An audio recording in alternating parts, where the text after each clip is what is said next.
తగ్గదుగా మరి ఎందుకు ముఖం అంతా మాడిపోయిన మసాలా దోశలు అయిపోయినప్పుడు నిస్సరణం. నవ్వండి అంటే మీటింగ్ లోనే నవ్వడానికి ఛాన్స్ ఉంటుంది, ఇంకెక్కడ మనం కలిసినప్పుడు నవ్వడానికి ఛాన్స్ ఉంటుంది. ఎడబడతాడు నవ్వితే కొడతారు. నిస్సరణం.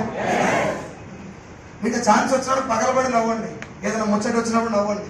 వీడు నవ్వనికి చేత కాకపోతే సాయంత్రం అదేమంటారు పార్క్కి వెళ్తారు, వెళ్ళి 1 2 3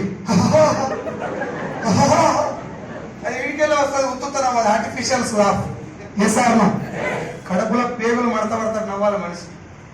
నేను చెప్పిన క్వశ్చన్ వెళ్ళి డాక్టర్స్ అడగండి. ఎవరైనా ఇక్కడ కూడా ఆర్ఎంపీ కానీ ఎంబీబీఎస్ కానీ రెండు డాక్టర్లు ఉంటే మీరు కావాలని క్వశ్చన్ చేయండి. నవ్వు సాఫ్ లేకపోతే దొడ్డికి సాఫ్ రాదు. కామెడీ కాదు నేను చెప్పేది. నేను 24 గంటలు గలగల నవ్వటం చూడండి, మన కడుపు ఎప్పుడు క్లియర్గా ఉంటుంది. ఒకసారి నడుస్తాడు ఇట్లా,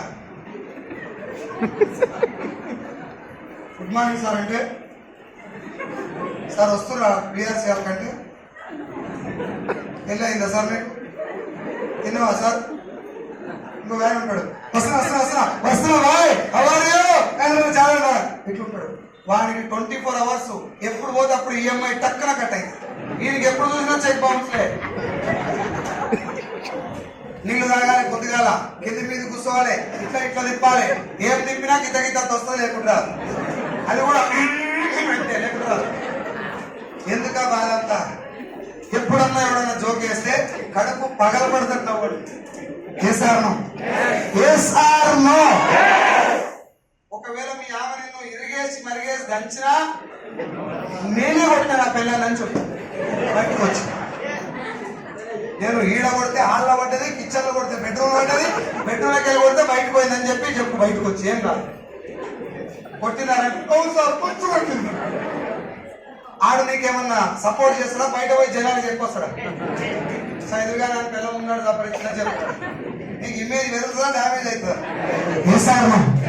24 గంటలు నిన్ను చూస్తే వేరే వాళ్ళకి జాలి కలుగుతట్టుండు, ధైర్యం వస్తట్టుండాలి. బాగున్నా నరసింహ తమ్ముడు, నేను చాలా బాగున్నా, చాలా రోజులు నేను చూసి ఛాయ్ తాగుదాం. నరసింహ నేను కూడా సూపర్ ఉన్నా, నడు ఛాయ్ తాగుదాం. బిల్లు ఎవరైనా కట్టాను, ముందైతే ఆ ధైర్యం రావాలి. ఒకడు వస్తుంటే అబ్బా వాడు వచ్చేట కథలో మన గ్యాంగ్ లో ఎనర్జీ వస్తుంది అన్నట్టు మాట్లాడుకుంటాం, అవునా? ఇంకోటి వస్తుంటే అన్నా వాడు వస్తుండే పోదప్పా వాడు వస్తాను దరిద్రం ఉందా మనకు చెప్తాను. ఎట్లుండాలనుకుంటున్నాను? సమాజానికి ధైర్యం ఇస్తట్టు ఉండాలా, భయం పడతట్టు ఉండాలి. ఆయన ఇంకో విషయం చెప్తున్నా, ఏ నా కొడుకు నీకు సపోర్ట్ చేయడు. నేనే చెప్తాను తెలుగు లాంగ్వేజ్. ఎవరు గట్టిగా మాట్లాడితే అడుగుతాడు, అన్నా నీకేమన్నా బాధ ఉంటే నాకు చెప్పరా అన్న అంటాడు. నువ్వు ఎవరికి చెప్పక తమ్మి అని చెప్పి చేతిలో చేయించుకొని వాడు చెప్తావు. ఏం చెప్తావు అంటే నా పిల్లం పుట్టింది అని చెప్తావు. ఈయన రేపు పొద్దుగా ఇంకో ఆయన ఎమ్మడి కూర్చుంటాడు. కూర్చొని నీకు విషయం చెప్తా, ఎవరు చెప్పకని ఆయన చేతిలో చేయాలి. ఆయన ఒక్కని చెప్తాడు. తెల్లారినాక ఊరు మొత్తం నేను లఫుట్ గా చూసినట్టు చూస్తాడు. కడుపు నిండా బాధలు ఉండని బనీ 90 తూట్లు అని అంగి మాత్రం ఇద్దరు నల్ల కూడా చూసుకోవాలి. బాగున్నావా అని అడగగానే బాధలు ఎవరికి లేవు. నీకు లేవా? నాకు లేవా? అనిల్ కుమార్ యాదవ్ లేవా? నారాయణ సార్ లేవా? చంద్రబాబు నాయుడు లేవా? జగన్మోహన్ రెడ్డి లేవా? మోడీ సాబ్ లేవా? దేవుని కూడా కష్టాలు ఉన్నాయి మచ్చా, నీకు నాకు కొత్త ఏం కాదు. చేస్తాను పిడికిలు గట్టిగా బిగించి కష్టాలన్నీ పారిపోతందుకు పని చేద్దాం. దానికి డల్లు కూడా ఎందుకు ఇక్కడ పెడతారు మొత్తం. ఇక ఏమైంది మచ్చా? బతికే ఉన్నావు కదా. 84 లక్షల జీవరాశులల్లా ఒక మనిషికి మాత్రమే నవ్వే ఛాన్స్ ఉంది, అవునా? కుక్క నవ్వితే చూడలేవు నువ్వు, చీమ నవ్వితే కనబడదు నీకు, అవునా కదా? నువ్వు నవ్వితే కుక్కకి అర్థమవుతుంది, నువ్వు ఏడిస్తే కుక్కకి అర్థమవుతుంది. చేశాను నీ నవ్వు నలుగురికి నవ్వు తెప్పించాలి మచ్చా. నీ నవ్వు నలుగురికి నవ్వు తెప్పించాలి. నీ నడక ఇంకో 40 మందికి దారి చూపించాలా. నీ పోరాటం 4 మందికి నడిపించాలి. సమాజానికి ప్లస్ అవ్వాలి. నువ్వు ప్లస్ అవ్వాలంటే పెద్దగా మదర్ తెరిసా లాగా పెద్ద సేవ చేయాల్సిన అవసరం లేదు. కనిపించిన వాళ్ళకల్లా అమ్మ నమస్తే, నా పేరు సైదులు, నేను హైదరాబాద్ నుంచి వచ్చిన, మీరు ఎక్కడి నుంచి అనొచ్చా లేదా? ఓ మాట చెప్తారు మన వాళ్ళు, నేను అందట్లో కలవను సార్, చిన్నప్పటి నుంచి అంతే. నేను ఇంట్రోవర్ట్, లొట్టలవర్ట్ ఏం కాదు. ఇంట్రోవర్ట్ అంటే మీనింగ్ అది ఏం మీనింగ్ అది? ఏమైంది నీకు? మనిషివే కదా. కుక్కలతోటి కలవాలి, ఆవు ఆవులతోటి కలవాలి, పంది పందులతో కలవాలి, మనిషి నువ్వు మనుషులతో కలిస్తలేవంటే నువ్వు మనిషి కాదు. నేను ఆడవాళ్ళతో మాట్లాడలేను సార్. మాట్లాడు మచ్చా, కొట్టరాళ్ళు ఒళ్ళు దగ్గర పెట్టుకొని మంచిగా మాట్లాడితే ఎవరు కొట్టరు. ఆడవాళ్ళతో మాట్లాడే భయం సార్. మన అమ్మ ఆడమ్మ కాదు. నేను ఈ మాటలు ఎందుకు చెప్తుంది సార్? నాకు ఐస్ క్రీమ్ పడదు, నాకు పొట్లకాయ పడదు, నాకు నీళ్లు పడాయి, నాకు లొట పీసు పడదు. తిని సాగు, తిను ఫస్ట్ ఐస్ క్రీమ్ తిను, ఒకసారి తిను. నేను తినమనేది నీకు ఆరోగ్యం ఖరాబ్ అవుతుంది కాదు, ఐస్ క్రీమ్ మంచిది కాదు, కానీ నీ మనసులో ఆ భయం చూసినావా? ఆ భయం నీ జీవితాన్ని కూడా.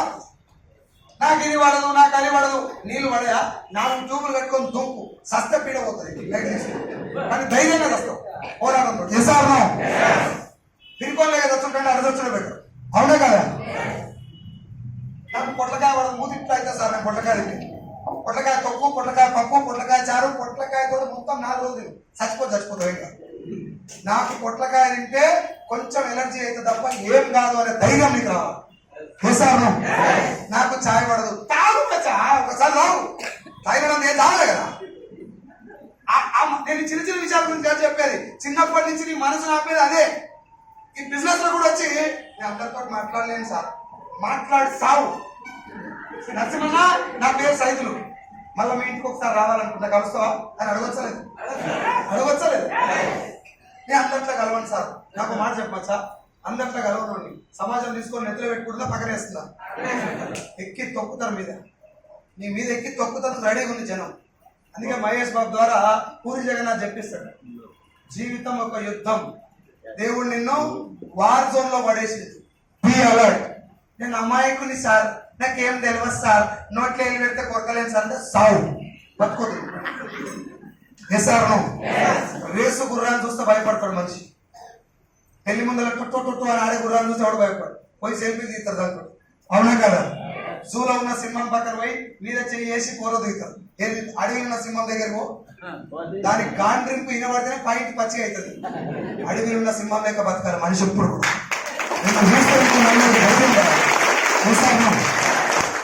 సింహం వేట ఎట్లుంటదంటే అది ఒక్క ఏనుగు మీద మాత్రమే దొరుకుతుంది, అది కూడా కుంభస్థలం మీద కొట్టి ఇంత మెత్తడి స్థలం తీసుకొని తింటది.